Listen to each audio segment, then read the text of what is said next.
Very very very good morning everyone.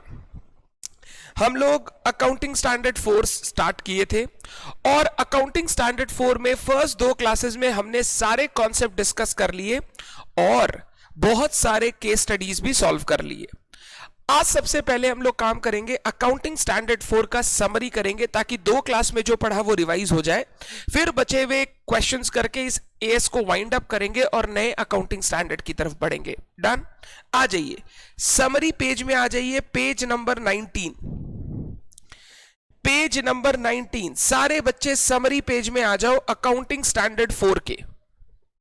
जैसे हमने group 1 में हर एक अकाउंटिंग स्टैंडर्ड का समरी किया, ग्रुप 2 में भी हम लोग हर एक अकाउंटिंग स्टैंडर्ड का समरी करेंगे। आ जाइए, सबसे पहला वर्ड हमने सीखा इस अकाउंटिंग स्टैंडर्ड में कंटिंजेंसीज। कंटिंजेंसीज का ये अकाउंटिंग स्टैंडर्ड डेफिनेशन देता है और अगर आपने इतना ये अकाउंटिंग स्टैंडर्ड पढ़ा है तो ये अकाउंटिंग स्टैंडर्ड अपने परव्यू में नॉर्मली वो कंटिंजेंसीज कैटर करता है, वो कंटिंजेंसी कैटर करता है जो up to the approval of financial statement, up to the approval of financial statement business में ऑकर हो गई या बिजनेस में मटेरियलाइज हो गई। 31 मार्च को अगर कोई कंटिंजेंसी था और before approval of financial statement अगर उसका इवेंट हो गया सपोर्टिंग इवेंट, तो वो कंटिंजेंसी एडजस्टिंग इवेंट मान के हमने रिकॉर्ड की। 31 मार्च को कंटिंजेंसी नहीं था बट वो contingency after the financial statements date arise की और उसी समय उसका पता चला तो उसको फिर नॉन एडजस्टिंग इवेंट मान के हम लोग डिस्क्लोज कर देते हैं।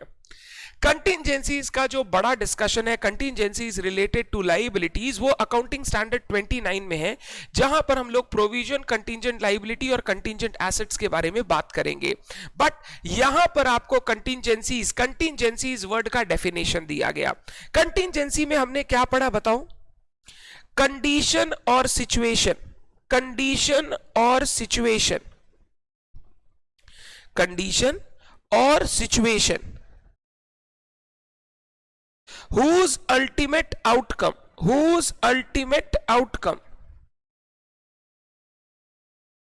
whether gain or loss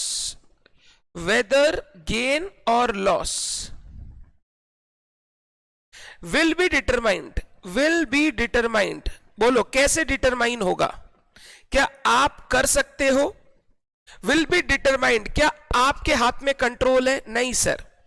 by happening or non-happening, happening or non-happening of uncertain future events, happening or non-happening of uncertain future events। एक ऐसी कंडीशन सिचुएशन जिसका होना या ना होना किसी और इवेंट पर डिपेंड करता है, जो अनसर्टेन है, जो हमारे कंट्रोल में नहीं है, उसको हम लोग बोलते हैं कंटिंजेंसीज, उसको हम लोग बोलते हैं कंटिंजेंसीज। आगे, event occurring after balance sheet date. क्या थे event occurring after balance sheet date? These are significant events, significant events, significant events, both favorable और unfavorable, both favorable और unfavorable, चाहे favorable चाहे unfavorable, which occurs between बोलो कब?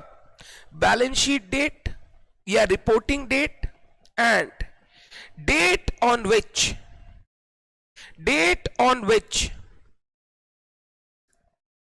financial statements are approved by board of directors, financial statements are approved by board of directors। significant events both favorable or unfavorable which occurs between balance sheet date and date on which financial statements are approved by board of directors।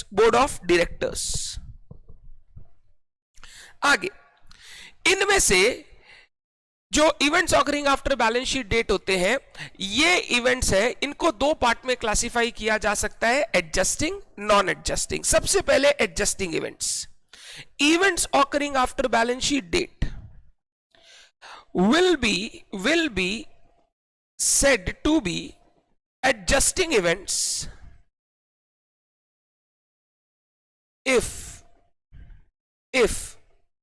they provide if they provide further evidence to conditions existing at balance sheet date,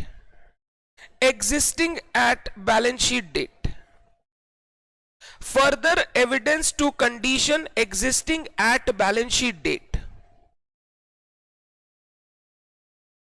full stop. इनका treatment क्या था, ये हो गया definition. Treatment क्या था, adjustments to assets and liabilities are made to recognise या record the effect of such adjusting events in financial statements being prepared, इनका जो भी इफेक्ट है इसको हम लोग फाइनेंशियल स्टेटमेंट्स में जो बन रहा है उसी में रिकॉर्ड कर लेंगे, रिकॉग्नाइज कर लेंगे।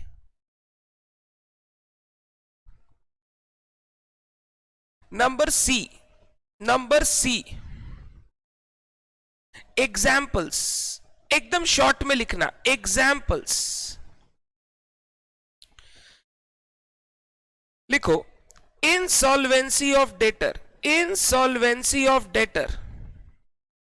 after balance sheet date because of an event occurred before balance sheet date,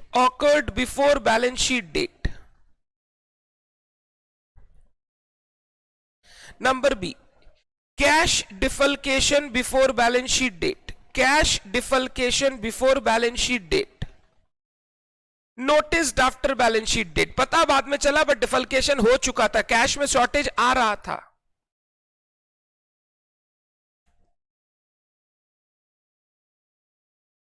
number C, asset acquired before balance sheet date but registration after balance sheet date, etc.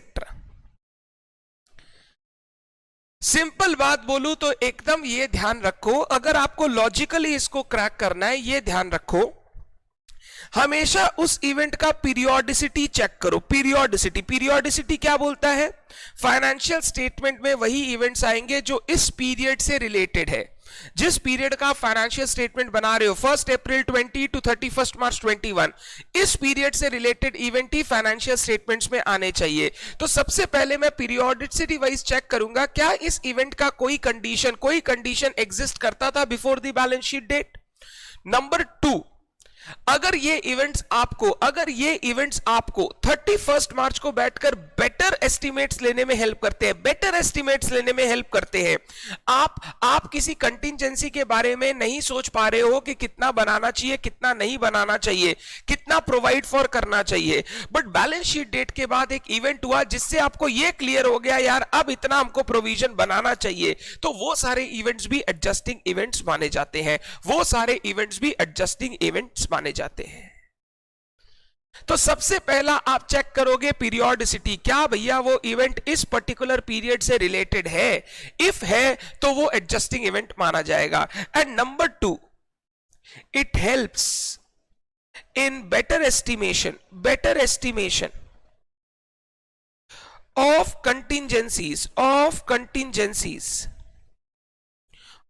contingencies on balance sheet date, better estimation of contingencies on balance sheet date। वो case याद करो जो तुमको कल example में दिया था homework में, 10 लाख रुपए का प्रोविजन बना रखा है, मार्च में अप्रैल या मई में कोर्ट का डिसीजन आया और कोर्ट बोला 14 लाख पे करना पड़ेगा, हमने 10 लाख ऑलरेडी बना रखा है तो 4 लाख और प्रोवाइड कर दो ना। 10 लाख तो हमने एस्टिमेशन से बना रखा था, 4 लाख और प्रोवाइड कर दो ताकि फ्यूचर में जाके एडजस्टमेंट ना करना पड़े, उसी साल वो लॉस सही दिख जाए। तो दो चीज के कारण आपका कोई भी इवेंट एडजस्टिंग इवेंट हो सकता है। एक पहला टेस्ट है पीरियोडिसिटी का टेस्ट, दूसरा ये इवेंट आपको इस पर्टिकुलर फाइनेंशियल स्टेटमेंट में एस्टिमेट्स बेटर लेने में हेल्प करता है कंटिजेंसीज का, तो वो एडजस्टिंग इवेंट माना जाए, एडजस्टिंग इवेंट माना जाए। नॉन एडजस्टिंग इवेंट बताओ क्या था? Non adjusting event, events occurring after balance sheet date whose conditions did not exist at balance sheet date, whose conditions did not exist at balance sheet date, full stop. They are altogether new events, they are altogether new events, जिनके बारे में पहले कोई पता नहीं था, अचानक से हो गया। All together new events.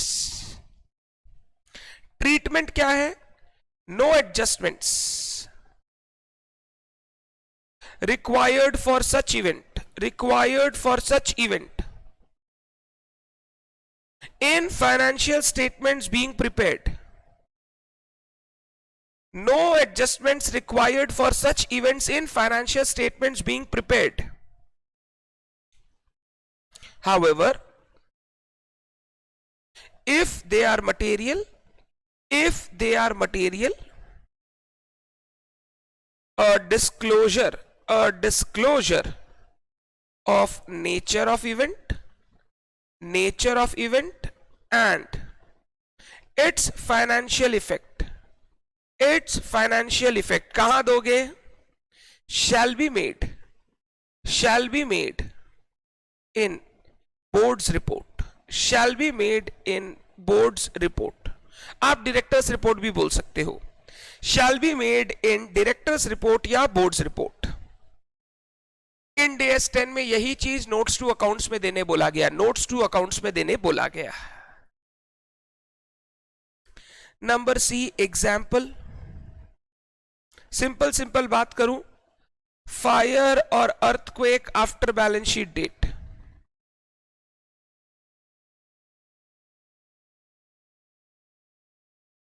Fluctuation in market price of investments,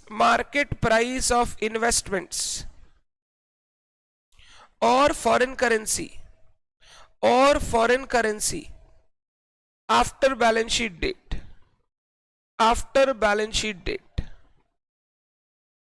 etc.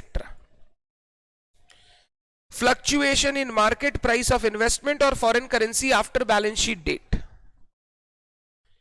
Amalgamations whose agreement is signed after balance sheet date, non-adjusting.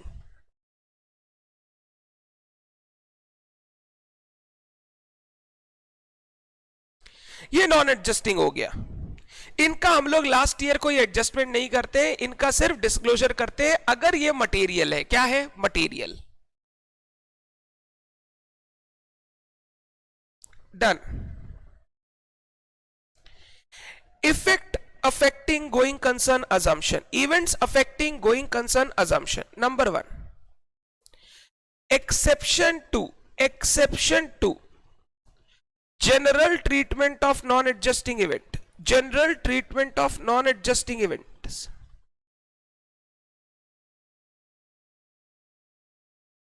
क्या था? If an event occurring after balance sheet date being non-adjusting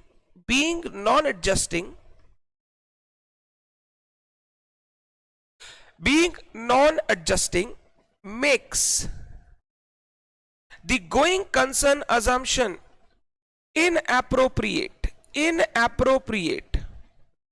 for the entity, makes the going concern assumption inappropriate for the entity, then such event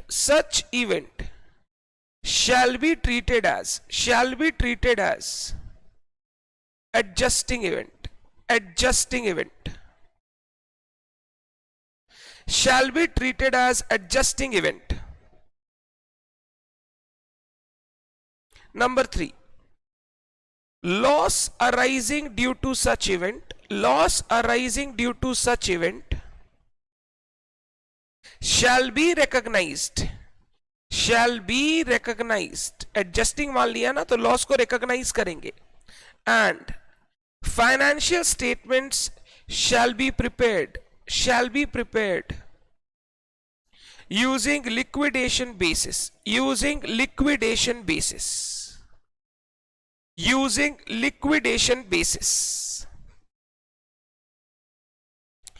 अगर कोई ऐसा event हुआ है after the balance sheet date जो है तो non adjusting, but जिसके कारण going concern assumption inappropriate हो जाए, तो फिर उस केस में उस इवेंट को हम लोग एडजस्टिंग इवेंट मान के लास्ट ईयर के फाइनेंशियल स्टेटमेंट में एडजस्ट कर देंगे. Last, treatment of dividend by companies. जो कंपनी डिविडेंड पे कर रही है, डिविडेंड का ट्रीटमेंट क्या करेगी? नंबर 1, प्रोपोज्ड डिविडेंड, इसका क्या होगा? Not to be recognized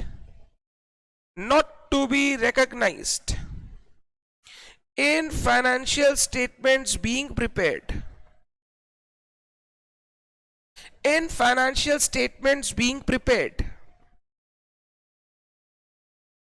shall be disclosed in notes to accounts, recognize नहीं करना है, रिकॉर्ड नहीं करना है, डिस्क्लोजर कर दो नोट्स टू अकाउंट्स में.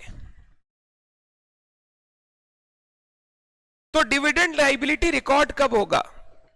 Liability for dividend payable shall be recognized only when it is declared by the company,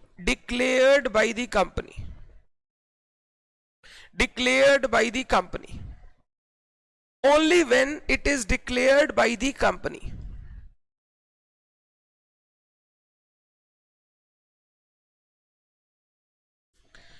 अगर मैं बात करूं फाइनल डिविडेंड की, जो एजीएम में डिक्लेयर होता है, approved by shareholders in AGM. Interim dividend approved by BOD.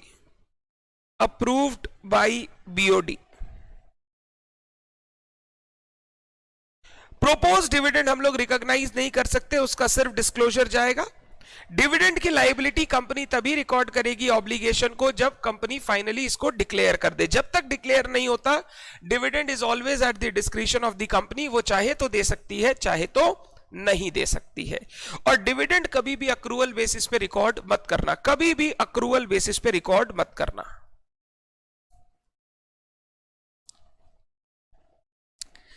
पहले बताइए, यहां तक किसी को कोई भी डाउट? हमने ये 2 क्लास में पढ़ा था, अब हमने इसको क्या किया? समराइज किया. Summarization is very important, because पहली बार जब आप पढ़ोगे, जैसे आज क्लास खत्म होने के बाद जब रीडिंग करोगे पूरी अच्छी से पूरी एएस की करोगे, but second time and onwards आप सिर्फ समरी से रिवाइज करोगे, सारे पॉइंट्स आपको याद आ जाएंगे, फिर क्वेश्चन प्रैक्टिस करोगे.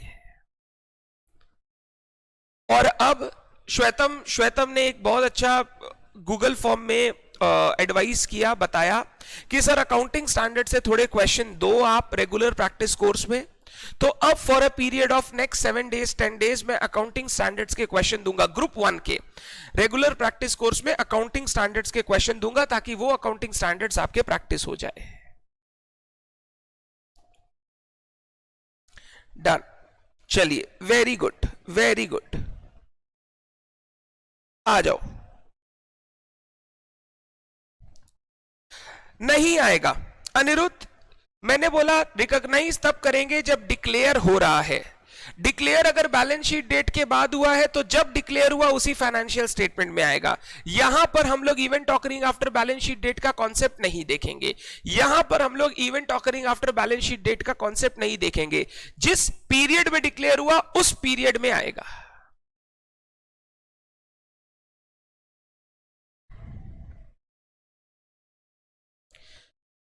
पहले राघव चेक कर लो, तो स्पीड बढ़ाइए जी. इतना स्लो चलने से तो कभी खत्म नहीं होगा, आप लोग को स्पीड बढ़ाना होगा।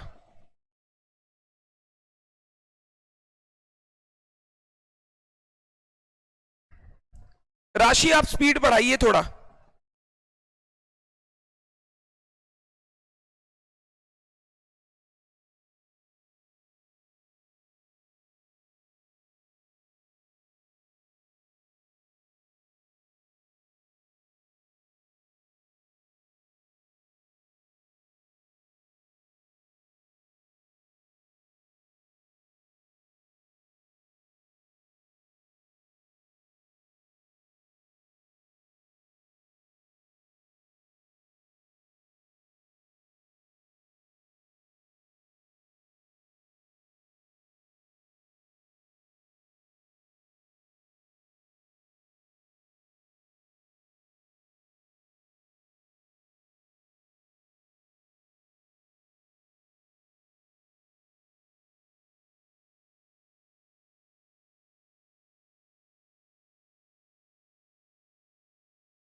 आ जाओ, अब हम लोग क्वेश्चंस लिखना चालू करेंगे फटाफट। हाँ, इस क्वेश्चन के आंसर मुझे अंबिका ने भी भेजा, पूजा ने भी भेजा, अनिरुद्ध ने भी भेजा। Quite good answers. पूजा की एक जगह गलती हुई, मैंने उनको बताया भी कहां गलती है, उसको चेंज करे। अंबिका के answers were also good. Aniruddh के आंसर्स में एकदम एंड में जब आ रहा था तभी देख रहा था, तो पूरा अच्छे से देख नहीं पाया, but initial formation was good. ठीक है, आ जाओ क्वेश्चन नंबर 4 फटाफट। अब जो है वो लिख के कंप्लीट करते हैं हम लोग। हाँ, मैं चाहता हूं बुक के क्वेश्चंस मैं आपको लिखवा दूं, फ्रेम करवा दूं, ताकि आगे के क्वेश्चन आप इनको देखकर अच्छे से फ्रेम कर सको, आपके पास रेफरेंस आंसर रहे ताकि आप फ्रेमिंग खुद से कर सको। डन, आ जाओ। During the year 1213 Raj Limited was sued by a competitor for 15 lakh for infringement of a trademark. Based on the advice of legal counsel, Raj Limited provided for a sum of rupees 10 lakh in its financial statement for the year ended 31st March 13. Raj limited का legal council यानी lawyer भी बोला कि ये case जो है हम हार सकते हैं, आप प्रोवाइड फॉर कर दो कुछ लॉस। तो राज लिमिटेड ने 10 लाख का लॉस प्रोवाइड फॉर कर दिया, यानी 31 मार्च को कंटिजेंसीज एग्जिस्ट कर रही थी, उनको लग रहा था हार जाएंगे। On 18th May the court decided in favor of the party alleging infringement of trademark and ordered Raj Limited to pay to the aggrieved party a sum of 14 lakh. Court का ऑर्डर आ गया, Raj limited found guilty and Raj limited को बोला गया 14 लाख का fine pay करो। The financial statement were prepared by companies management on 30 April, prepared 30 April, approved 30th May। हमारे लिए 30th May इंपॉर्टेंट है, the date of approval of financial statements. ठीक है, आ जाइए। ये एडजस्टिंग इवेंट है। एडजस्टिंग क्यों बताओ सर? इसका कंडीशंस पहले से एग्जिस्ट कर रहा था। जो तो 10 लाख रुपए का बनाया है ना एस्टीमेट, उसको 14 लाख रुपया कर दे, बेटर रहेगा, क्योंकि आप हार चुके हो और ये आपको before approval of financial statement पता चल गया कि आपके ऊपर लायबिलिटी कितने आने वाली है। ये आपके एस्टिमेशंस को और बेटर कर रहा है और सही कर रहा है। आ जाओ। As per accounting standard 4, as per accounting standard 4 नाम आप लिखोगे events occurring, contingencies and events occurring after balance sheet date. Events occurring after balance sheet date are those significant events, are those significant events that occur after balance sheet date but before approval of financial statements by board of directors. Before approval of financial statements by board of director. Full stop. Those events occurring after balance sheet date which provides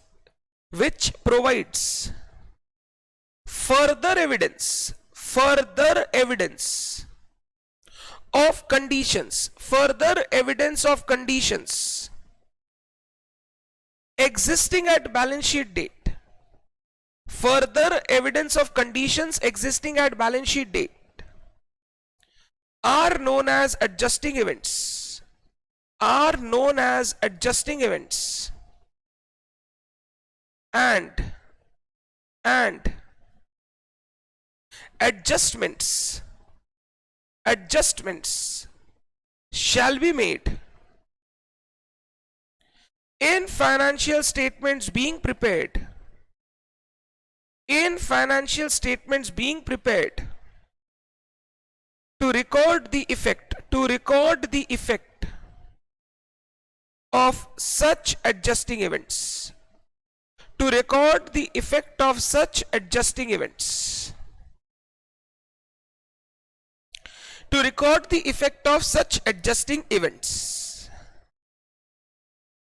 Full stop. ये provision लिख दिया मैंने. In the present case,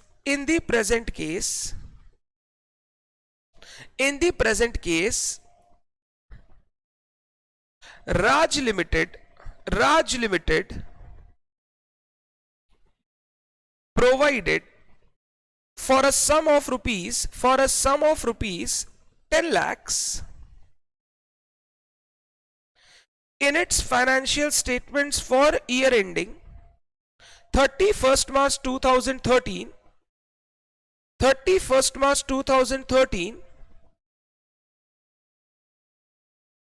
for a suit by competitor alleging infringement of a trademark, infringement of trademark. Full stop. On 18th May,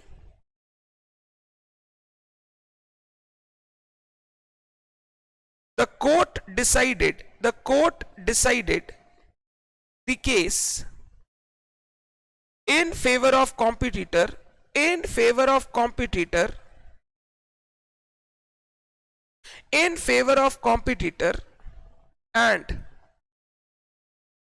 ordered Raj Limited to pay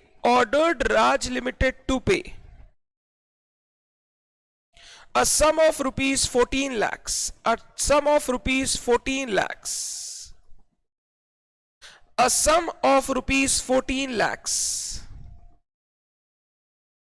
ordered Raj Limited to pay a sum of rupees 14 lakhs.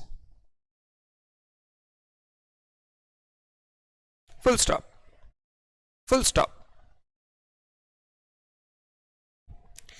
As per AS4, as per Accounting Standard 4, the order of court in favor of competitor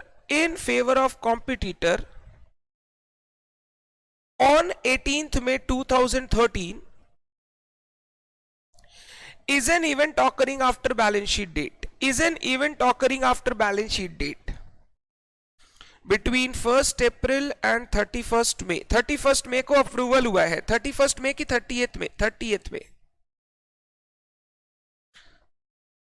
Is an event occurring after balance sheet date whose conditions were existing on balance sheet date, whose conditions were existing on balance sheet date. So it shall be treated as an adjusting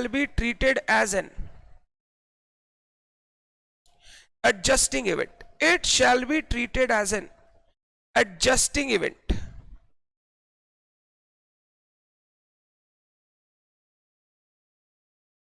So it shall be treated as an adjusting event. Therefore, as per the provisions of AS4, as per the provisions of AS4, Raj Limited shall provide for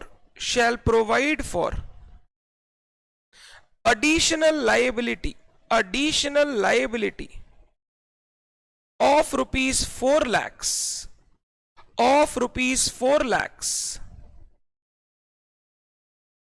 in its financial statements for year ending 31st March 30. Raj Limited shall provide for additional liability of rupees 4 lakhs. 10 lakh का बनाया हुआ था, 14 लाख का नुकसान है. 4 lakhs in its financial statements for year ending 31st March 30. Adjusting event है तो adjustment करना पड़ेगा.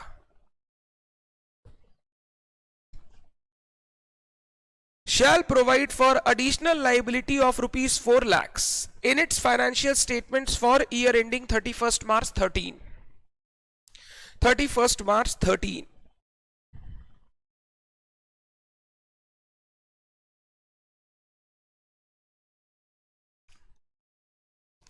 चेक कर लीजिए.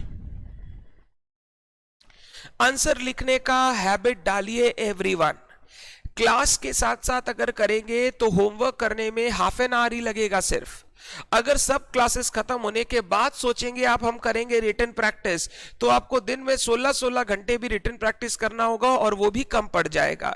इट्स बेटर आप क्लास के साथ साथ ही आंसर लिखने की प्रैक्टिस कर ले. सही गलत doesn't matter, but if you don't write you won't be able to understand कि किस तरीके से एग्जाम में प्रेजेंट करना है. अकाउंटिंग स्टैंडर्ड का प्रॉब्लम पता है क्या है? जिनको लर्न नहीं होता वो उस कारण से लिख नहीं पाते, जो रिटन प्रैक्टिस नहीं करके जाते वो उस कारण से नहीं लिख पाते. और उनका एक और कारण है, आपको लर्न है बट आपने रिटन प्रैक्टिस नहीं की, तो होगा क्या? जब आप क्वेश्चन को लेके बैठोगे, आप जब लिखना शुरू करोगे, आप सारी बातें लिखने शुरू कर दोगे. आप इस क्वेश्चन में अकाउंटिंग स्टैंडर्ड 4 पूरा लिख के आ जाओगे और उसके बाद जाके लिखोगे एडजस्टिंग इवेंट है, एडजस्टमेंट कर दो. जरूरी नहीं है. आपको अकाउंटिंग स्टैंडर्ड में समझना पड़ेगा only relevant provisions of the AS are to be coated.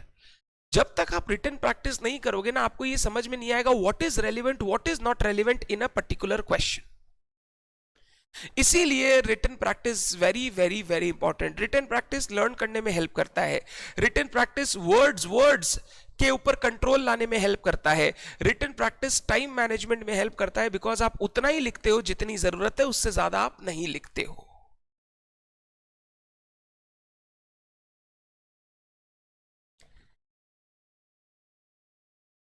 Is an event occurring after balance sheet date. The order of court in favor of competitor on 18th May is an event occurring after balance sheet date, bracket में between 1st April and 30th May, whose conditions were existing on balance sheet date, so it shall be treated as an adjusting event. Very good. Very good.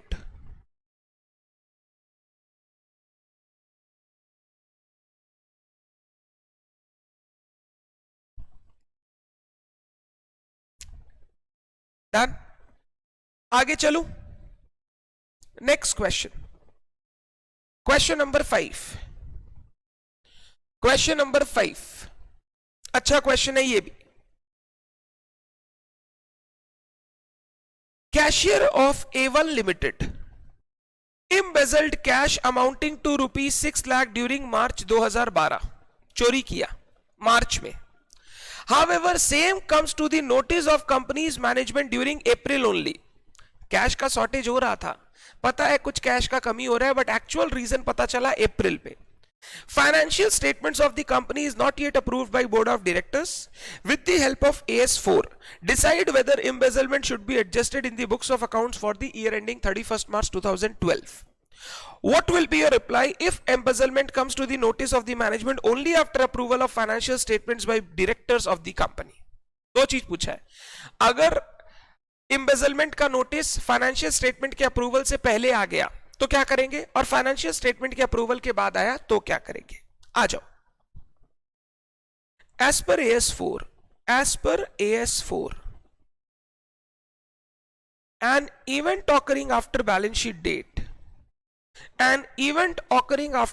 sheet date shall be an adjusting event if it provides further evidence of conditions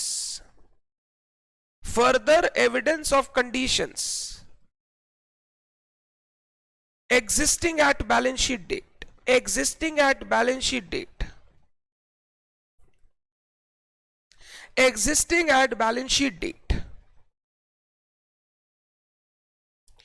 मेरे को इसमें लिखना चाहिए था event occurring after balance sheet date का भी मतलब लिखना चाहिए था। आप 2 लाइन ऊपर लिख लो एक बार, मैं यहां शॉर्ट में लिखा रहा हूं ताकि आपको कट ना करना पड़े।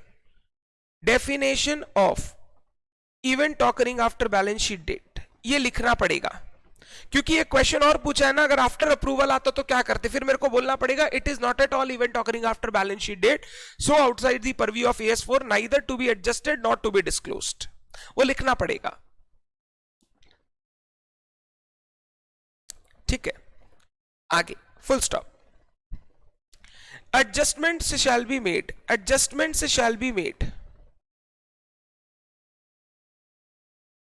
to assets and liabilities in financial statements being prepared to record the effect of such adjusting events to record the effect of such adjusting events, full stop। in the present case cashier of A1 Limited embezzled cash of rupees 6 lakhs in March 2012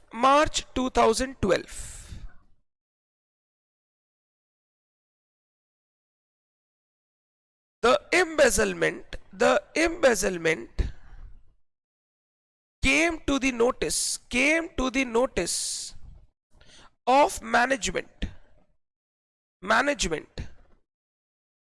in April 2012 before approval of financial statements by the board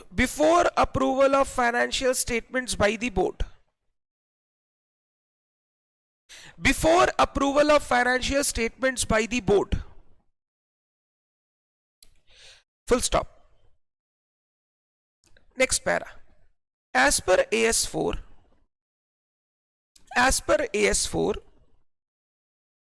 the notice of embezzlement by management in April 2012 shall be considered as an adjusting event as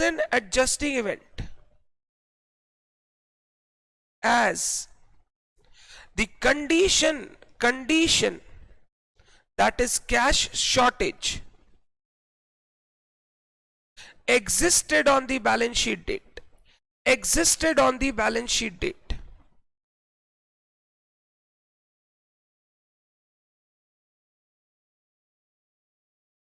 as the condition that is cash shortage existed on the balance sheet date. So as per the provisions of AS4 A1 Limited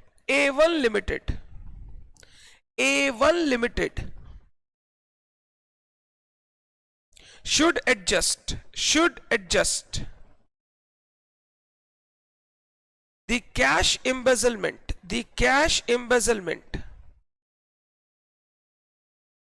in the financial statements for the year ended 31st March 2012 should adjust the cash embezzlement in the financial statement for year ended 31st March 2012. अगर लग रहा है पैसा वापस नहीं आएगा तो embezzlement को लॉस बोल दो और कैश को कम कर दो. अगर लग रहा है पैसा आ जाएगा तो embezzlement को मान लो रिकवरेबल फ्रॉम कैशियर, उसको डेटर बोल के खड़ा कर दो, कैश कम कर दो. A1 Limited should adjust the cash embezzlement in the financial statement for year ended 31st March 12. Full stop. Next para. However, if the embezzlement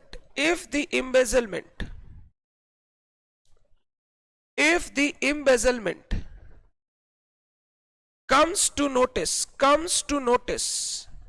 of management after approval of financial statements,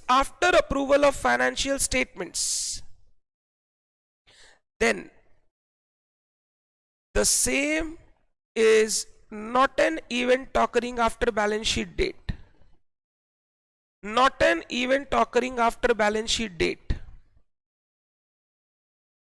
And the embezzlement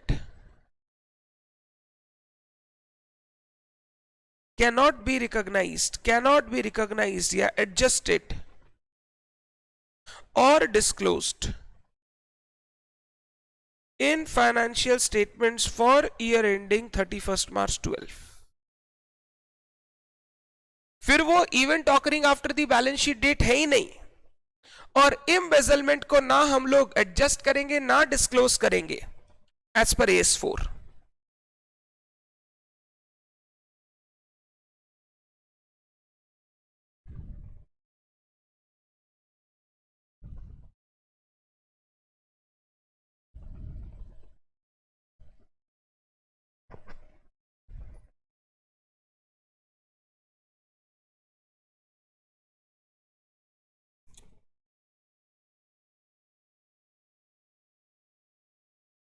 clear है क्या?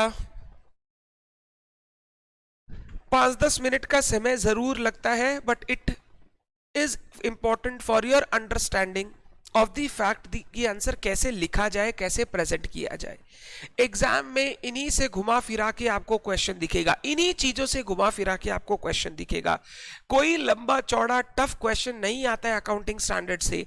यही question बच्चों को exam में tough लगने लगते हैं because answer present नहीं हो पाता है.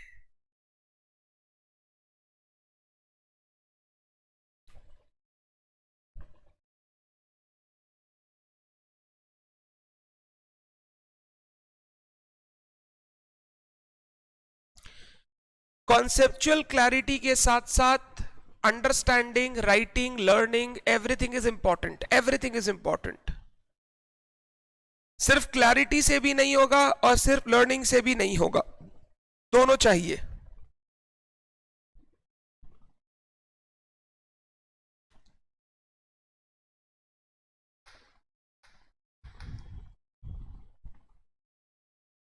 गुड.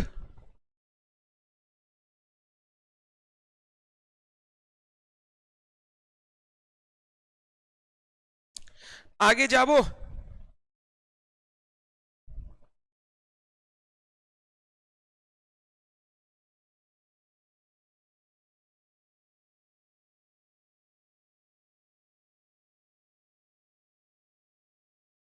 डन.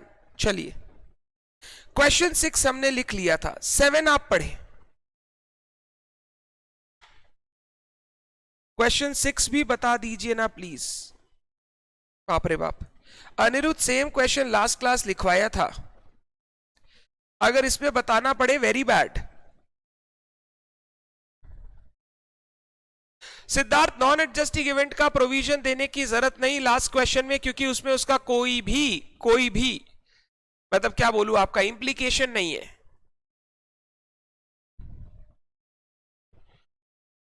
बोल रहा है एक कंपनी को चेक रिसीव हुआ अप्रैल में, ठीक है, बट चेक्स पे डेट लिखी थी 31 मार्च या उससे पहले की. 29 अप्रैल की डेट लिखी, 29 मार्च की डिटेल लिखी, 28 मार्च की डेट लिखी, 31 मार्च की डेट लिखी, बट चेक मिला है अप्रैल में. कंपनी ने क्या किया, अप्रैल में मिले हुए चेक्स को मार्च में ही रिकॉर्ड कर दिया कि मार्च में डेटर से चेक मिल गया, डेटर को कम कर दिया और चेक्स इन हैंड दिखा दिया। क्या ये सही है? आंसर इज ये सही नहीं है। क्यों सही नहीं है? चेक्स आपको अप्रैल में मिलने वाला था, क्या ये आपको पहले से पता था? Answer is no. अगर आपके पास कोई कंडीशन ही नहीं था बैलेंस शीट डेट पर कि आपको चेक मिलने वाला है, तो ये चेक का रिसीव होना is a non adjusting event. ये मैं नेक्स्ट ईयर ही रिकॉर्ड करूंगा, मैं करंट ईयर में रिकॉर्ड नहीं कर सकता। और इसका डिस्क्लोजर भी करने का जरूरत नहीं, क्योंकि ये नॉर्मल बिजनेस इवेंट है, ये मटेरियल इवेंट नहीं है जिसका सेपरेट डिस्क्लोजर शेयर होल्डर को देना पड़े। ये सेम क्वेश्चन मैंने लास्ट क्लास में लिखा रखा है, आप देख सकते हो अनिरुद्ध। उस क्वेश्चन में सिर्फ बात इतनी सी थी, बोला 31 मार्च तक मेरे इंप्लॉइज को मिल गया, मेरे हेड ऑफिस में अप्रैल में आया, बोला मेरे इंप्लॉइज को मिलना इज इक्वल टू मेरे को मिलना। क्योंकि वो 31 मार्च से पहले मिल गया, कंडीशन एग्जिस्ट करती थी, तो फिर उस केस में मैं चेक्स को रिकॉर्ड कर लूंगा। बट यहां पर मैं चेक्स को रिकॉर्ड नहीं कर सकता, क्योंकि चेक मिला अप्रैल में और इसका कोई कंडीशन मार्च में एग्जिस्ट नहीं करता था।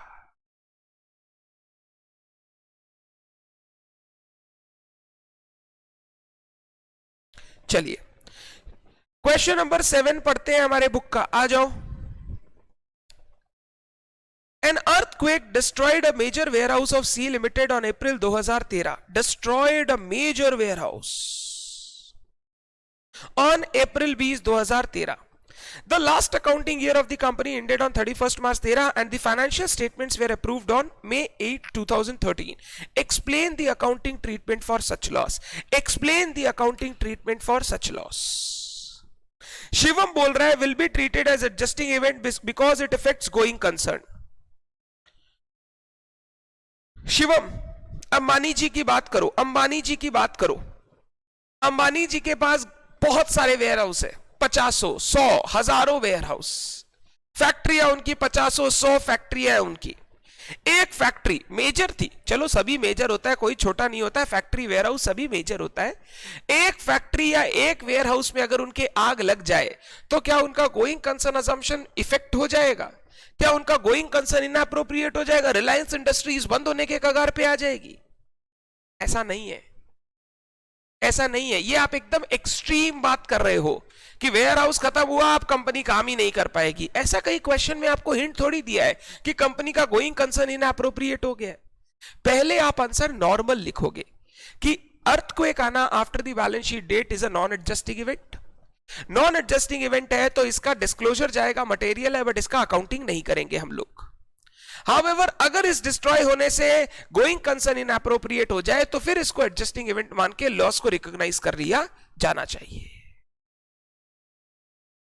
Very good, very good.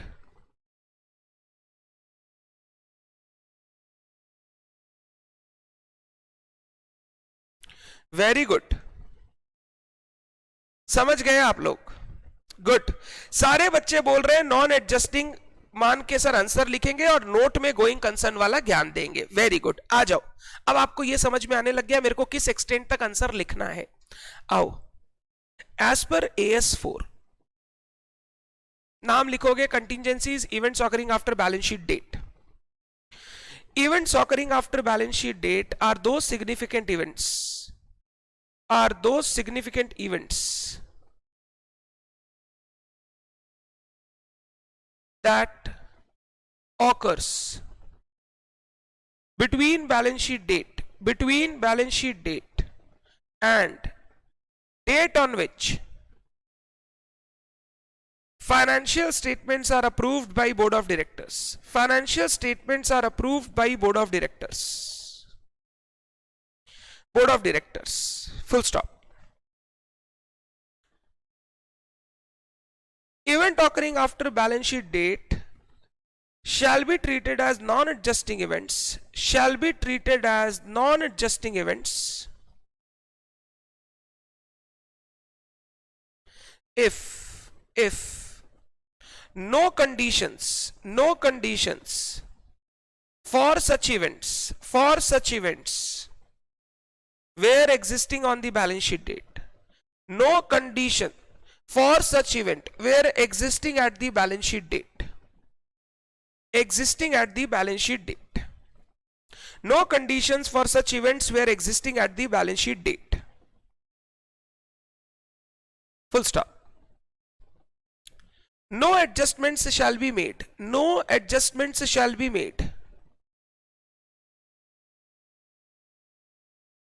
in financial statements being prepared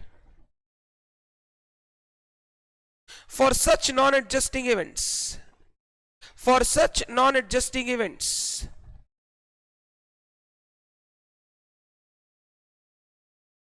However,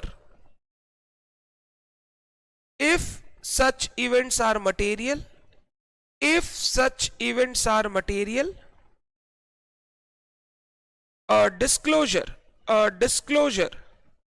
of nature and effect, financial effect भी लिख सकते हो, financial effect, a disclosure of nature and financial effect of such event shall be made in director's report. Shall be made in director's report. Shall be made in director's report.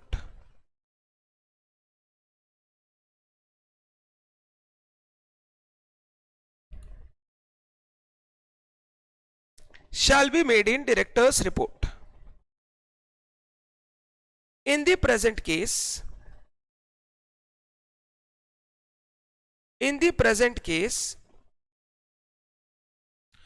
earthquake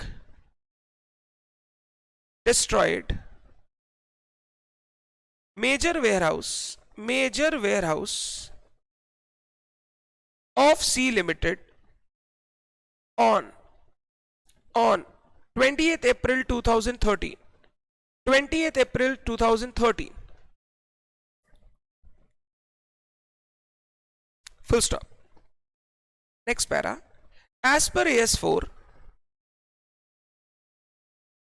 this event of earthquake is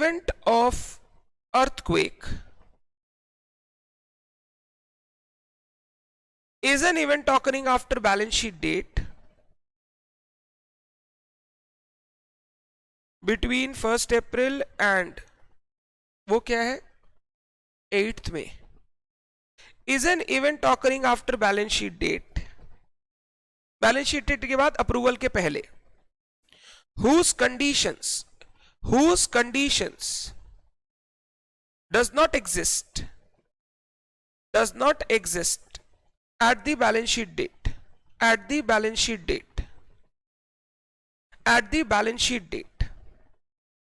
so it is a non-adjusting event,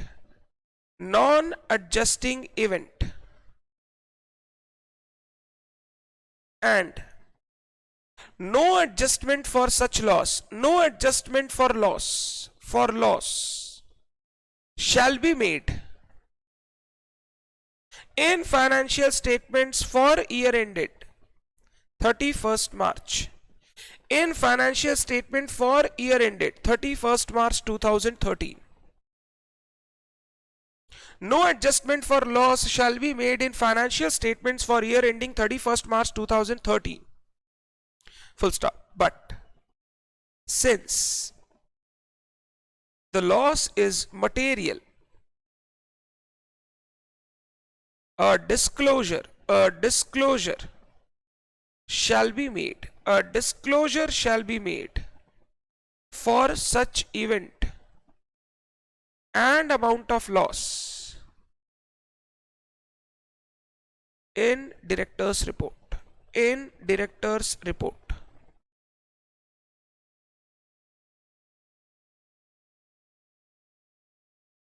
In director's report.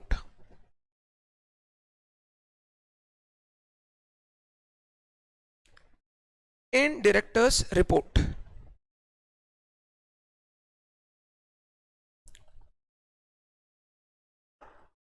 Clear 6? कोई doubt? Note. If the destruction of major warehouse makes going concern assumption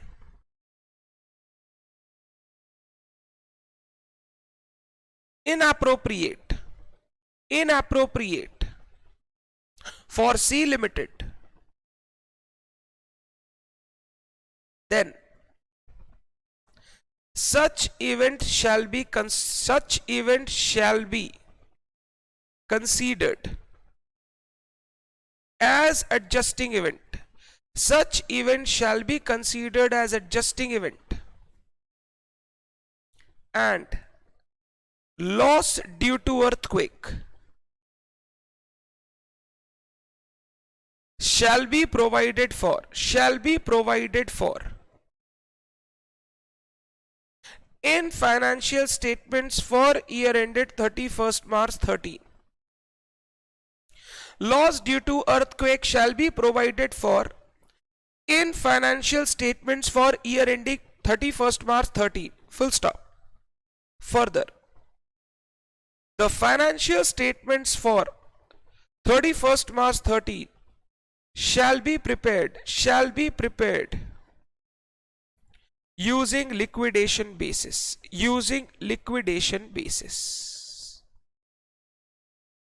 सब चीज realisable value पे आ जाएगा, cost concept खत्म हो जाएगा, conservatism खत्म हो जाएगा. Shall be prepared using liquidation basis. Shivam, ये वाला बात हम लोग नोट में लिखेंगे. हम लोग मेन आंसर में तब तक ये बात नहीं लिखेंगे जब तक क्वेश्चन बोल ना दे कि इसके कारण गोइंग कंसर्न अजम्पशन इनएप्रोप्रिएट हो सकता है. कल एक क्वेश्चन में बोला था कि ये हुआ, इसके कारण गोइंग कंसर्न अजम्पशन इनएप्रोप्रिएट, शायद क्वेश्चन नंबर 6 में ही बोला था. तो हमने फिर ज्ञान इसी से शुरू किया था, बट यहां पे कहीं ऐसा बोला नहीं है. तो पहले मैं नॉन एडजस्टिंग इवेंट के बारे में बता के नॉर्मल बोलूंगा, फिर मैं इसके ऊपर नोट दूंगा. नहीं लिखने की जरूरत निष्ठा, नहीं लिखने की जरूरत.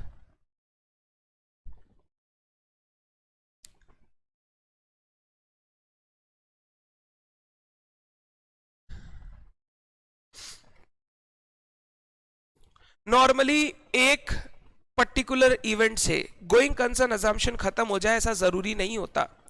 आग लगने के बाद भी अगर मान लो इंश्योरेंस क्लेम लिया हुआ था तो इंश्योरेंस से पैसा आके हम लोग चीजों को वापस खड़ा कर सकते हैं.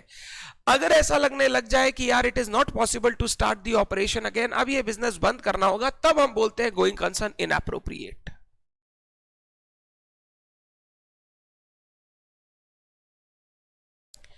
लिख लिया क्या बच्चा लोग?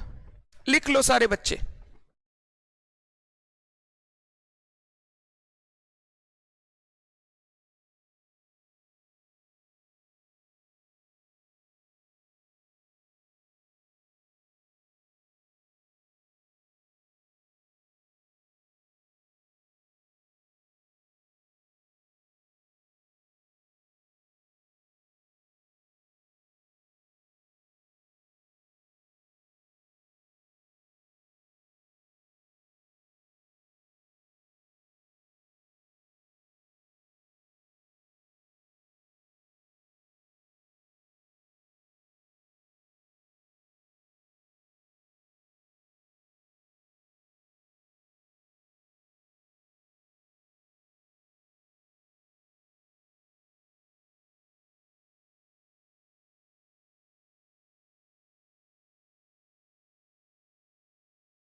शिवम का एक क्वेश्चन आया कि मान लो भैया बोलता उसके पास एक ही वेयर हाउस है और वो डिस्ट्रॉय हो गया तो क्या करते.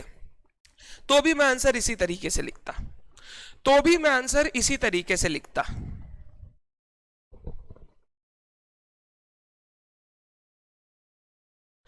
खुशी नहीं, तो भी मैं आंसर इसी तरीके से लिखता. जब वो चला के मेरे को ना बोल दे कि अब कंटिन्यू ऑपरेशन करना डिफिकल्ट है, तब तक मैं आंसर इसी पैटर्न में लिखूंगा. जब वो बोल दे तब मैं सीधा गोइंग कंसर्न की बात शुरू करूंगा. मेरे को एडजस्टिंग नॉन एडजस्टिंग के बारे में बताने की जरूरत नहीं है. चाहे एक वेयर हाउस हो डिस्ट्रॉय हो गया, मैंने बोला ना सर इंश्योरेंस क्लेम नहीं, अरे हम लोन लेके भी बिजनेस वापस चालू कर सकते हैं.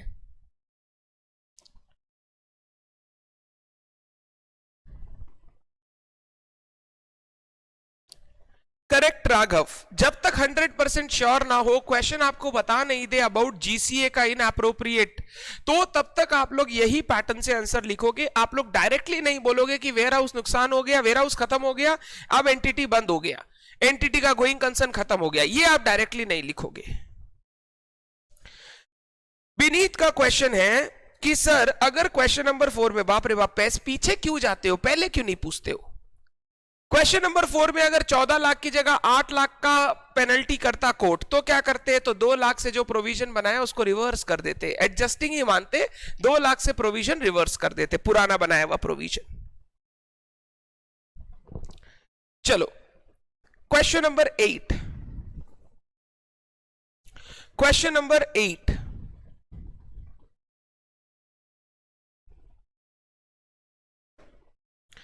आ जाओ, लास्ट क्वेश्चन। इसके बाद हमारे सारे क्वेश्चंस कंप्लीट हो गए। सेल्फ टेस्ट वाले आपको घर पे लिखने हैं। जो बच्चा लिखते जाए वो बच्चा मेरे को भेज देना, मैं देख के आपको बता दूंगा आपका आंसर कैसा है।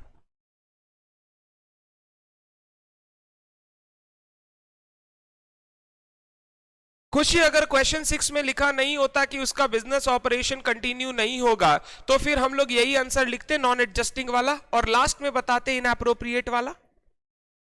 आप मेरे से कैसे भी घुमा के पूछ लो, अगर आप क्वेश्चन सेम पूछोगे तो आंसर सेम दूंगा मैं खुशी। आप कैसे भी पूछ लो, जब तक नहीं बोलेगा मेरे को कि इनअप्रोप्रिएट है, तब तक मैं इनअप्रोप्रिएट का डायरेक्टली बात नहीं बोलूंगा, क्योंकि सिर्फ एक फैक्ट्री या वेयर हाउस जाने से या कोई प्रोडक्ट बंद करने से बिजनेस बंद नहीं होता। बिजनेस बहुत बड़ा चीज है। आ जाओ, F Limited finalized their financial statements for year ending 31st March 15 and approved by their approving authority on 30 June 2015। Financial statement year end है 31st मार्च, अप्रूवल हुआ है 30 June. Major fire broke out in the night of 31st May, destroying factory premises, loss of property 25 lakh. Negotiation with another company started in April 15 for acquisition of 2 manufacturing unit which may involve additional investment of 50 lakhs. Foreign exchange loss during 1st April 15 to 1st June 15 has resulted the assets being reduced by 30 lakhs. You are requested to state how to deal with the above information in the annual accounts. आ जाइए, तीनों ही non adjusting था। आ जाओ, मैं क्या करता हूं ना, ये लिख सकता हूं क्या मैं, ये वाला, ये तीनों ही ये वाला प्रोविजन से रिलेटेड है। आप अगर चाहो ना, आप भी ये लिख सकते हो, provision same as question number last 7, ताकि बार बार आपको लिखना ना पड़े, ताकि बार बार आपको लिखना ना पड़े। मैं तो देखो लिख चुका हूं, मैं तो बहुत मेहनती हूं, मैंने तो पूरा लिख दिया। लो मैंने पूरा प्रोविजन लिख दिया। साक्षी पूछ रही है sir point number C non adjusting कैसे? फॉरेन एक्सचेंज का फ्लक्चुएशन 1 अप्रैल के बाद हो रहा है, तो इसके बारे में आपको पहले थोड़ी पता था कि फ्लक्चुएशन अप होगा कि डाउन होगा, नुकसान हो ही जाएगा, इसका आपको थोड़ी पता था, तो ये नॉन एडजस्टिंग है। नॉन एडजस्टिंग, आ जाओ, आप लोग लिख दो प्रोविजन सेम एज क्वेश्चन 7। बार बार लिखने का जरूरत नहीं है, क्योंकि हमने लास्ट 7 क्वेश्चंस में सारे प्रोविजंस अच्छे से लिखे हैं। आप लिख सकते हो प्रोविजन सेम एज क्वेश्चन 7, क्योंकि तीनों नॉन एडजस्टिंग है। या फिर ऐसे भी लिख लो, प्रोविजन डैश करके event occurring after balance sheet date comma adjusting event meaning and treatment, non adjusting event meaning and treatment, ऐसे लिख लो आप। अब मैं ABC करके समझाऊंगा। In this case, major fire broke out in fact destroying factory premises, broke out on 31st May, on 31st May, destroying factory premises,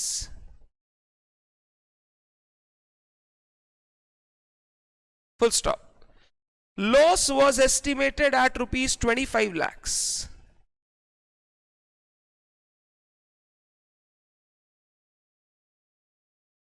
Full stop. लिखो, as per AS4, occurrence of fire is a non-adjusting event,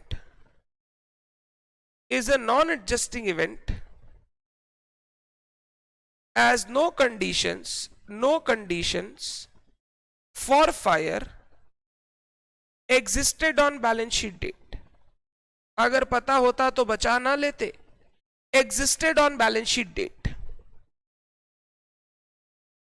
Full stop. No adjustment for loss shall be made in financial statements,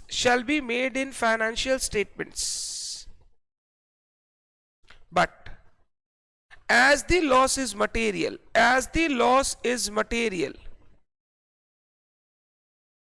disclosure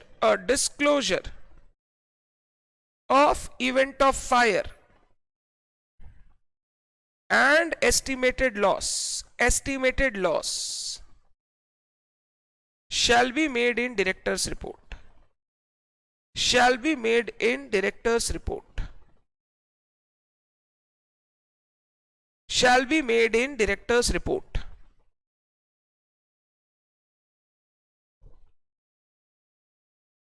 एक चीज लिख रहा हूं जो आप exam में लिखेंगे, note about GCA.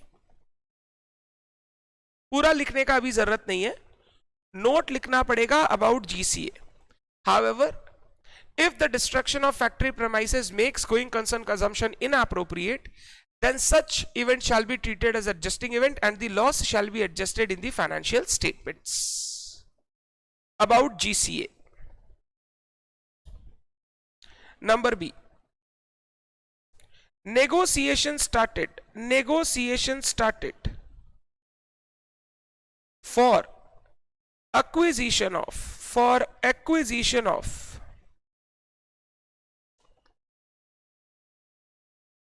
two manufacturing units. Started in April. For acquisition of manufacturing units of other company.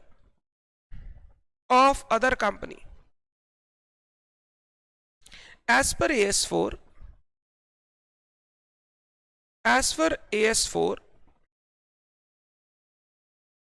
negotiations for acquisition of manufacturing units shall be considered as non-adjusting event.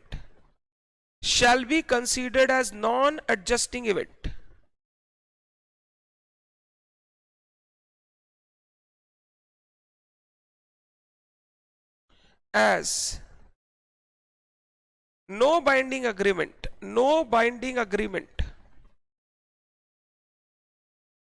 has been signed till 31st March.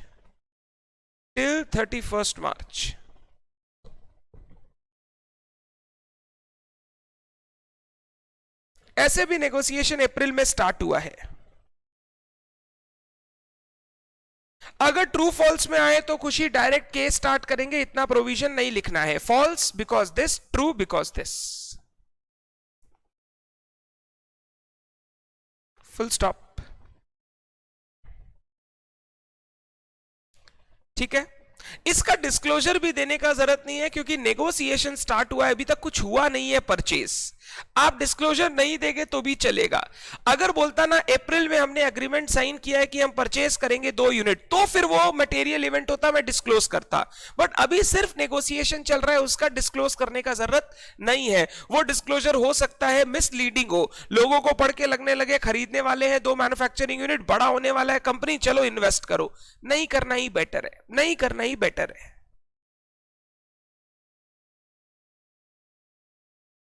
5 marks. Raghav, AS का question maximum 5 marks. Full stop. No adjustments shall be made in financial statements being prepared. No adjustments shall be made in financial statements being prepared.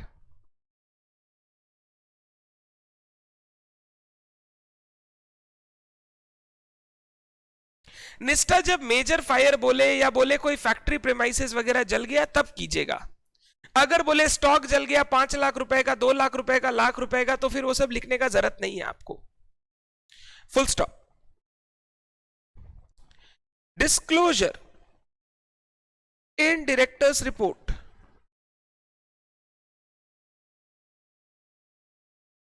is also not required as only negotiations are going on after balance sheet date and no binding agreement is still signed. No binding agreement is still signed.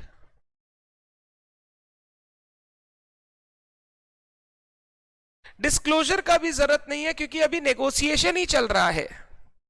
अगर बोलता ना कि हमने negotiation start किया मार्च में, binding agreement sign कर दिया अप्रैल में, मैं बोलता है ये non adjusting event, but disclosure करो क्योंकि बाइंडिंग एग्रीमेंट साइन हो चुका है, मटेरियल इवेंट है। अभी नेगोशिएशन चल रहा है, उसका डिस्क्लोजर करने की जरूरत नहीं है।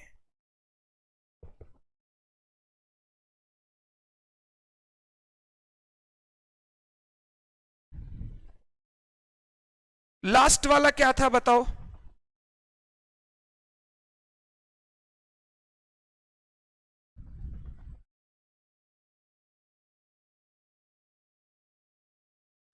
लास्ट वाला क्या था बताओ, पढ़ो। लास्ट वाला फॉरेन एक्सचेंज का लॉस लिखो। फॉरेन एक्सचेंज फ्लक्चुएशन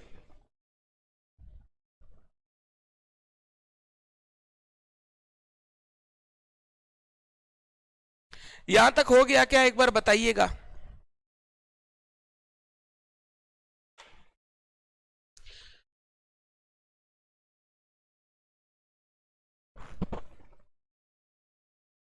आप लोगों को क्या लगता है अकाउंटिंग स्टैंडर्ड के आंसर्स क्लास में लिखवाना is a time waste? Sir को आंसर बुक में पहले ही दे देना चाहिए ताकि हम लोग पढ़ ले।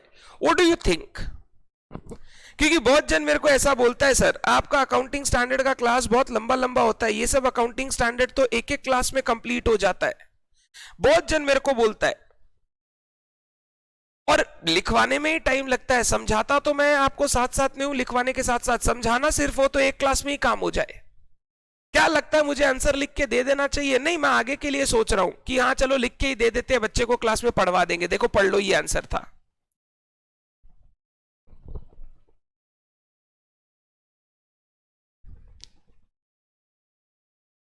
Okay, number C, foreign exchange loss during the period 1st April to 1st June has resulted in reduction of asset by rupees 30 lakhs.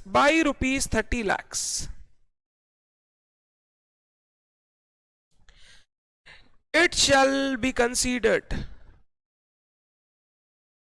as non-adjusting event as no condition for such loss existed on the balance sheet date. No condition for such loss existed on the balance sheet date. No adjustment shall be made for such loss.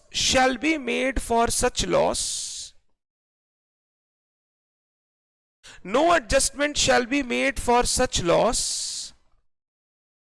However, since loss is material, a disclosure shall be made, a disclosure shall be made in director's report.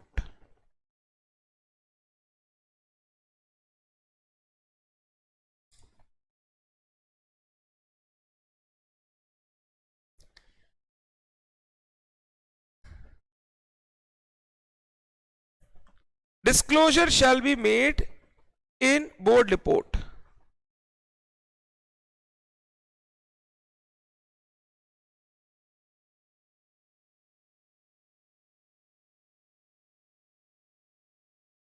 Shwetam बोल रहे हैं sir law में answer book में दिया हुआ है, आज तक नहीं पढ़े, प्रैक्टिस तो दूर का बात। अनिरुद्ध बोल रहे हैं कुछ लिख दीजिए और कुछ लिखवा दीजिए।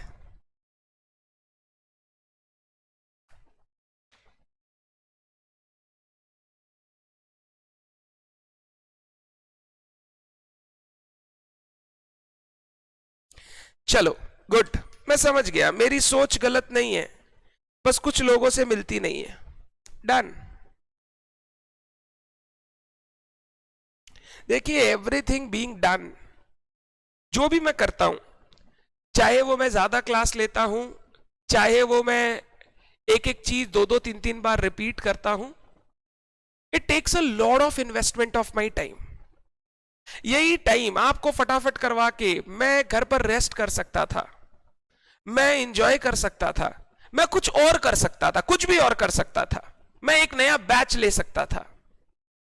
बट मेरे को लगता है when a student comes to a teacher, वो बहुत उम्मीदों के साथ आता है। एंड टीचर स्टूडेंट का रिलेशन सच में बहुत उम्मीद वाला रिलेशन होता है। डॉक्टर पेशेंट का रिलेशन, टीचर स्टूडेंट का रिलेशन बहुत उम्मीद वाला रिलेशन होता है। स्टूडेंट जब भी मेरे क्लास में आके पढ़ता है ना, वो ये नहीं बोलता फीस दिए तो आपको पढ़ाना ही होगा। सर आपको ट्रस्ट किए इसीलिए आप अच्छे से पढ़ाइए। what मेंटालिटी इज, सर आपको ट्रस्ट किए, सर आपके पास आए हैं बहुत सुन के।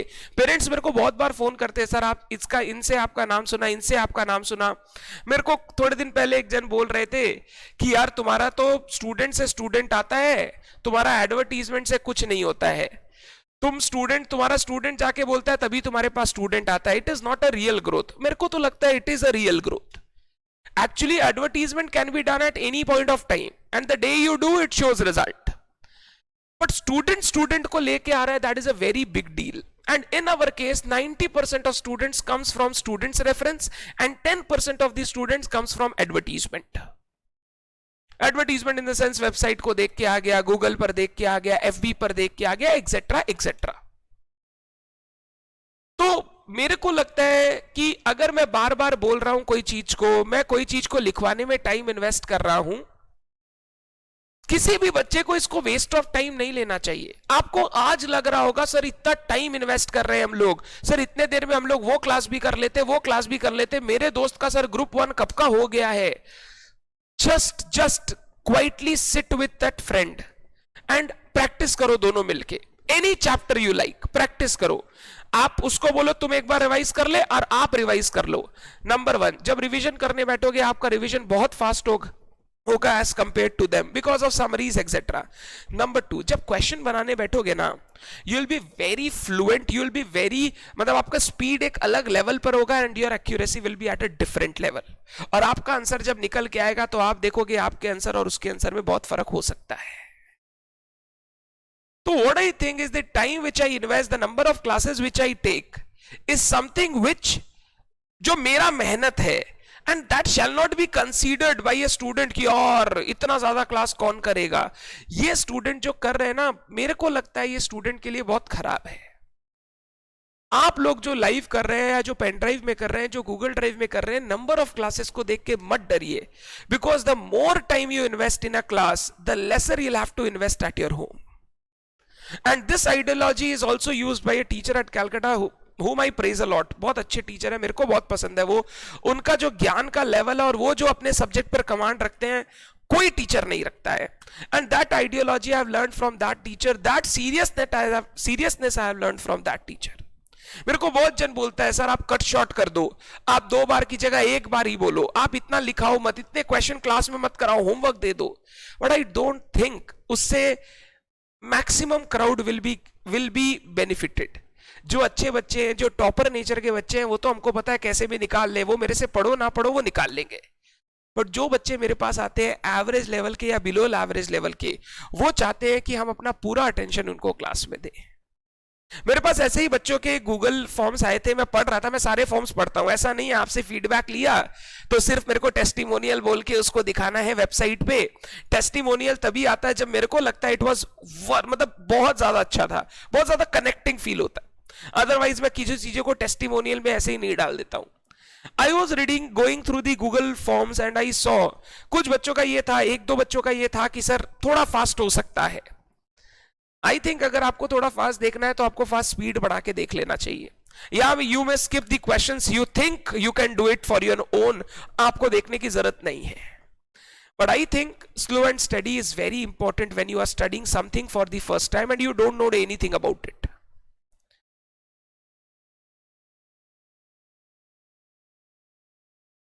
चलो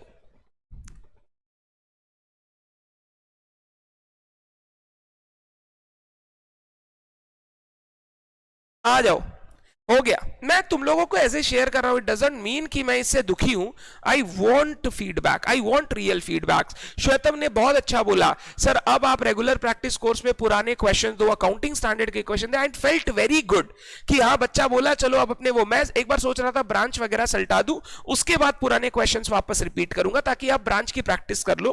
बट अब मैं पुराने क्वेश्चन, अकाउंटिंग स्टैंडर्ड के क्वेश्चन भी आपको दूंगा। क्वेश्चन का भरमार पड़ा है रे, भर भर के क्वेश्चन पड़ा है। हाँ हाँ ऐसा होगा, थोड़ा रिपीटेडनेस आएगा, हाँ ये क्वेश्चन क्लास में किया हुआ था, but you need to do it because class में किया हुआ क्वेश्चन उस समय याद था, आज याद है कि नहीं वो तो चेक कर।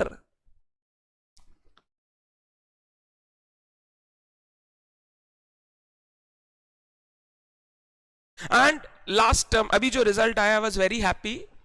कितने बच्चे थे सीए इंटर में, पेन ड्राइव और लाइव को मिला के 400-500 स्टूडेंट्स थे सीए इंटर लेवल पे जिन्होंने एग्जाम दिया था। एग्जाम तो 200-300 जन नहीं दिया होगा, पता नहीं कितने जन थे exactly numbers I don't know. उसमें से 6-7 रैंक जब आते हैं ना, that's a very big percentage. अगर मैं 10,000 लोगों को पढ़ा रहा हूं और मैं 10 रैंक दे रहा हूं, 12 रैंक दे रहा हूं, 15 रैंक दे रहा हूं, वहीं मैं अगर 400 बच्चों को पढ़ा रहा हूं जो एग्जाम दे रहे हैं और उनमें से 6-7 रैंक ला रहे हैं, that is a very commendable job. And it is not because of me, not because of me, वो बच्चे ही ऐसे थे जिन्होंने भर भर के मेहनत की थी। दे ऑलवेज टुक गाइडेंस, वो ऑलवेज बात करते थे। बहुत बार होता था मैं फोन नहीं उठा पाता था या व्हाट्सएप का रिप्लाई नहीं कर पाता था, बट दे ऑलवेज ट्राइड कि सर थोड़ा हेल्प कर दो, ये कर दो सर, ये वाला चीज और करना है सर, इसमें और कर दो, थोड़ा एक्स्ट्रा और करवा दो sir, and they did it. और वो सारे बच्चे आज कुछ केपीएमजी में, कुछ ग्रैंड थॉर्टन में, बड़े बड़े फर्म्स में, ईवाई में अच्छे जगह पे प्लेस्ड है।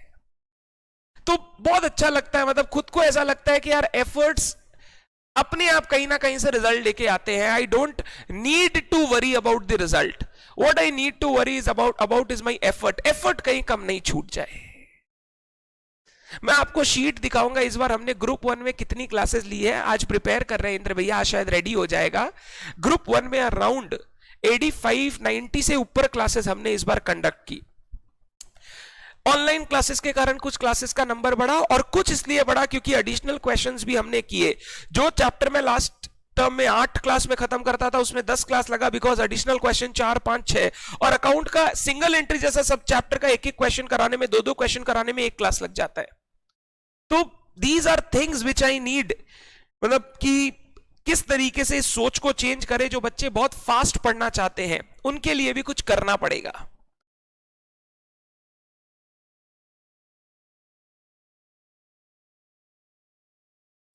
शोभित का एक क्वेश्चन है, सर आप अभी बोले कि नेगोशिएशन बैलेंस शीट डेट पर होता और अग्रीमेंट साइन बाद में होता तो नॉन एडजस्टिंग मानेंगे। अरे शोभित, शोभित ध्यान से, ये negotiation for purchasing and business है। वो negotiation and agreement was purchasing, वहां पे बाइंडिंग एग्रीमेंट ऑलरेडी साइन हो चुका था, मतलब वहां पे इन प्रिंसिपल सब कुछ अग्रीड था, सिर्फ वो औपचारिकता बात बाकी थी क्योंकि एक रिपोर्ट आना बाकी था। एक होता है ना, जब तक आप रिपोर्ट नहीं लाओगे तब तक डॉक्टर साइन नहीं करेगा, तो आप रिपोर्ट लाओगे साइनिंग हो जाएगा। अग्रीमेंट बन के रेडी था, everything was agreed in principle. Report आया, उसके बाद हम लोग लॉ लीगली उसको साइन कर सकते हैं। तो क्वेश्चन नंबर 1 में जहां बात थी everything was agreed in principle, इसीलिए मैंने उसको एडजस्टिंग बोला था। चलिए कुछ क्वेश्चंस आप होमवर्क करेंगे, लिखेंगे और आप मेरे को सेंड कर सकते हैं। एंड मैं 2-3 दिन में काम शुरू कराऊंगा जहां पर मैंने जो आपको बोला था कि जो जो अकाउंटिंग स्टैंडर्ड के सेल्फ टेस्ट क्वेश्चन है उनका क्वेश्चन आंसर एक जगह करके आपको देता हूं। पूरा आंसर भी नहीं हुआ तो main portion of the answer आपको करके दूंगा मैं एक जगह पे, ग्रुप 1 के भी दूंगा, ग्रुप 2 के भी दूंगा। क्वेश्चन नंबर 1 आपका होमवर्क, क्वेश्चन 2 आपका होमवर्क, क्वेश्चन 3 आपका होमवर्क। 3 क्वेश्चन करो, धीरे धीरे सारा कंप्लीट करना है, करना तो सारा ही है, अभी 3 करो आप। और क्वेश्चन नंबर 9 ले लो, इसमें बहुत सारे केसेस है। क्वेश्चन 9,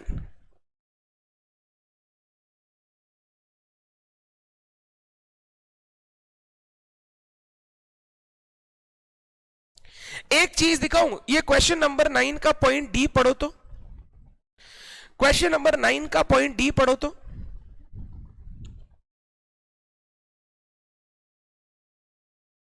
नाइन का पॉइंट डी पढ़ो, देखो शोभित तुम्हारा डाउट क्लियर होता है कि नहीं।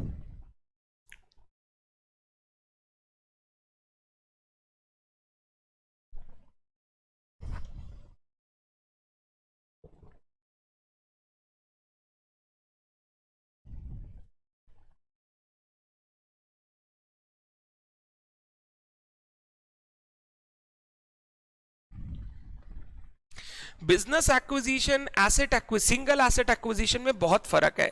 बिजनेस एक्विजिशन में बहुत सारी चीजें देखनी पड़ती है, बहुत सारी चीजें, बाइंडिंग अग्रीमेंट हो गया कि नहीं, एसेट्स एंड लाइबिलिटीज का ट्रांसफर शुरू हुआ या नहीं, कंसिडरेशन का पेमेंट वगैरह शुरू हुआ या नहीं, बहुत चीज देखना पड़ता है। बिजनेस एक्विजिशन छोटा बात नहीं है, बड़ा बात है। तो हम लोग बोलते हैं यार जब तक वहां पर सब कुछ सही नहीं हो जाए तब तक रिकॉर्ड नहीं करना चाहिए। जिस दिन बाइंडिंग अग्रीमेंट साइन हो जाए, एसेट लाइबिलिटी एक्सचेंज शुरू हो जाए, तभी काम करना चाहिए, आपको रिकॉर्डिंग करना चाहिए। बट एसेट एक्विजिशन, सिर्फ एक सिंगल एसेट एक्विजिशन का बात अलग है। पढ़ा क्या? कंपनी सेंट अ प्रपोजल भेजा है to sell immovable property in March. Book value दे दिया 30 लाख, deed was registered on 15 April. इस क्वेश्चन में ना एक चीज मिसिंग है, अग्री कब हुआ, अग्री कब हुआ। सिर्फ प्रपोजल भेजना is not a good condition कि वो चीज आपका इमूवेबल प्रॉपर्टी सेल हो ही जाएगा। मैंने आपको बोला, मैं आपके पास आया, मान लो मैं स्टेशनरी शॉप हूं, आप एक स्कूल हो, मैं आपके पास सैंपल लेके आया मार्च में, 25 मार्च को, ये देखिए हमारा स्टेशनरी शॉप आपके स्कूल के पास है, स्कूल की जो भी रिक्वायरमेंट हो आप जरूर ऑर्डर दीजिएगा, यूज करके देखिए। मैं उसको फ्री सैंपल दे के आ गया, उसका 10 अप्रैल को ऑर्डर आया, तो क्या मैं बोल दूं 10 अप्रैल का order is an adjusting event क्योंकि मैं फ्री सैंपल 25 मार्च को दे के आया था और मेरे को पता ही था ऑर्डर आना है? Answer is no. सिर्फ प्रपोजल सेंड करने में, सिर्फ प्रपोजल भेजने में और उसका अग्री होने में, दोनों में बहुत फर्क है, बहुत फर्क है। यहां पे क्वेश्चन ने एक बात नहीं बताई कि प्रपोजल के बाद फाइनल अग्रीमेंट आपके बीच में कब हुआ। रजिस्ट्रेशन ऑफ डीड भी इंपॉर्टेंट नहीं है। डीड आपका बना कब? आपने भेजा मार्च में, अगर 31 मार्च तक का आप इन प्रिंसिपल अग्रीमेंट कर चुके हो, 31 मार्च तक इन प्रिंसिपल अग्रीमेंट हो चुका है, तो रजिस्ट्रेशन चाहे बाद में हुआ, हम इसको एडजस्टिंग इवेंट मान के रिकॉर्ड कर लेंगे इसी साल। बट अगर अग्रीमेंट या इन प्रिंसिपल का अग्री जो होना है वो हुआ आफ्टर 31 मार्च, तो फिर मैं उसको एडजस्टिंग इवेंट नहीं मानूंगा सिर्फ ये बोल के कि मैंने प्रपोजल तो भेज दिया था ना। सिर्फ प्रपोजल भेजने से कोई भी एसेट का परचेज सेल नहीं हो जाता है। एसेट का परचेज सेल तभी रिकॉर्ड करेंगे जब हमने दोनों ने आपस में अग्रीमेंट कर लिया, हमने ओनरशिप का ट्रांसफर वगैरह कर लिया। रजिस्ट्रेशन अगर बाद में भी हो, that is not a problem. Substance over form पे बात करते हैं हम लोग। तो इस क्वेश्चन में ना, इस क्वेश्चन में ध्यान से, खाली प्रपोजल दिया है, क्वेश्चन बोला खाली प्रपोजल दिया है, मैं बोलूंगा non adjusting event. However if the proposal was agreed upon, if the proposal was agreed upon on or before 31st March, then it can be treated as an adjusting event. मैं दो चीज बोलूंगा, सिर्फ proposal send किया है non adjusting, क्योंकि हमारा agreement कब हुआ पता नहीं। बट मैं एक चीज जरूर बोलूंगा, if proposal was agreed upon, proposal was agreed upon on or before 31st March, on or before 31st March, तो ये हो जाएगा adjusting, adjusting, otherwise non adjusting. If proposal was agreed upon on और before 31st March, adjusting, otherwise non adjusting.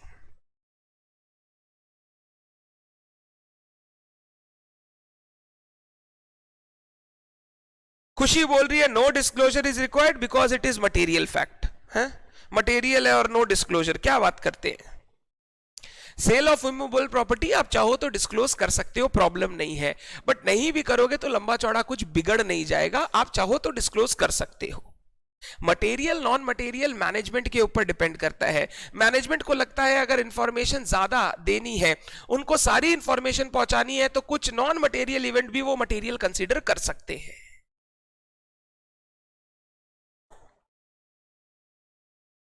Note में नहीं लिखेंगे साक्षी, हम लोग आंसर में ही लिखेंगे। If the proposal was agreed upon on or before 31st March, then the event of registration is an adjusting event because conditions were existing on the balance sheet date. Otherwise, the registration is a non-adjusting event. The sale shall be recorded in the next year. यहां पे सिर्फ proposal बोला है, सिर्फ proposal। यहां पे agree कब हुआ वो बताया नहीं है, तो you'll have to frame the answer that way.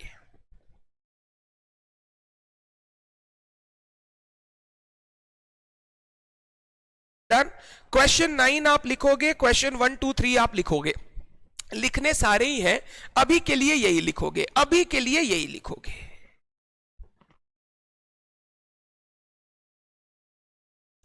बताइए, अकाउंटिंग स्टैंडर्ड 4 अब सबको क्लियर है?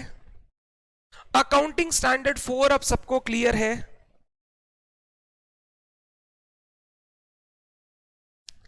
अब मैं आपसे पूछता हूं, आप बोलोगे तो मैं 2 मिनट का ब्रेक देके AS5 स्टार्ट कर दूंगा, आप बोलोगे नहीं सर नेक्स्ट क्लास में स्टार्ट करना, तो नेक्स्ट क्लास में कर दूंगा।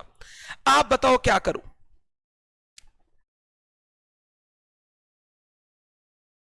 आप बताओ क्या करूं?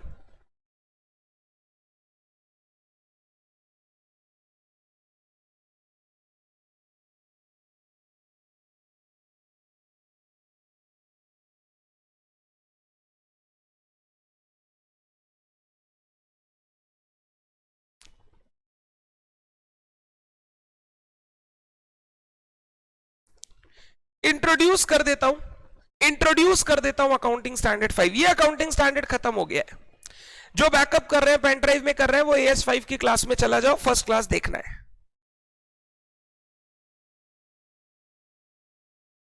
क्वेश्चन था, समरी था, आज हुआ भी कितना देर है, 1.5 घंटा तो हुआ है। चलिए तो फिर हम लोग स्टार्ट करते हैं। हाँ, सिर्फ ज्यादा नहीं, सिर्फ 20-25 मिनट्स में आपके साथ इंट्रोड्यूस करूंगा अकाउंटिंग स्टैंडर्ड 5, ताकि नेक्स्ट क्लास में उसको अच्छे से आगे बढ़ा सके। वो भी छोटा सा अकाउंटिंग स्टैंडर्ड है। चलिए डन। AS4 यहां कंप्लीट होता है।